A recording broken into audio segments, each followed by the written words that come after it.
नमस्कार जय जगन्नाथ। आज भिडटा आरंभ हो मझिया जा देढ़शुर घर सान भौणी जेहेतु आसला बहुत दिन है अपा कहूला सान भौणी की लेकिन आसबू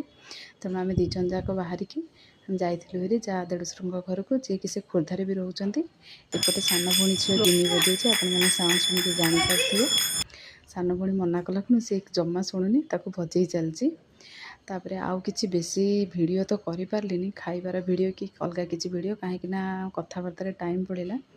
जेहेतु खाई सारा पर पान भांगुची कहीं हम देढ़शुर पान खाती पान बटुआ थिला आउ सत कथा है मु पान भांगा शिखी नी कहीं आम घर कहीं भी पान खाती जिते शाशुघर गली शशुर आमर खाई सारा पर पान खाती तेणु मु मो शाशु आ जा मानू पान चून को पटे दि जाए मिठा केते दि जाए खैर केते दि जाए गुआ केते दि जाए सब शिखी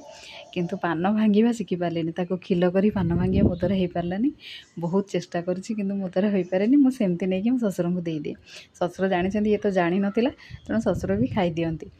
आते जा मैंने था सी पान भांगी दिखती कि जो जा मैंने न था बाध्य हो पान भांगी देवे सेमती नहीं शशुर को देदिए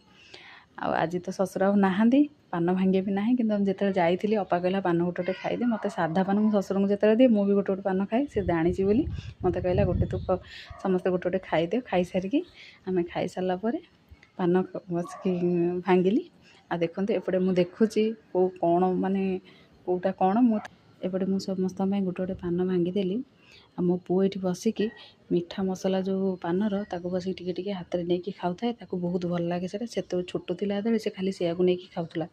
एबे भी से कर मुझे शुंघी देखुची किसी अलग किसी गुंडी फुंडी नुह जा को पचार से कहला नाई ना यहाँ गुंडी नुह यहाँ गोटे मसलाटे मुझे हाथ में तैयारी कर शुंठी एका देकी सब पकईकी पान भांगिली देखते भांगी पारुनी मु खिल जमा करें मुझे कर समस्त को पान देदेली लास्ट को मु गोटे खाइली जदि वीडियो भल लगुच प्लीज़ लाइक करेंगे कमेंट करेंगे। रहुची नमस्कार।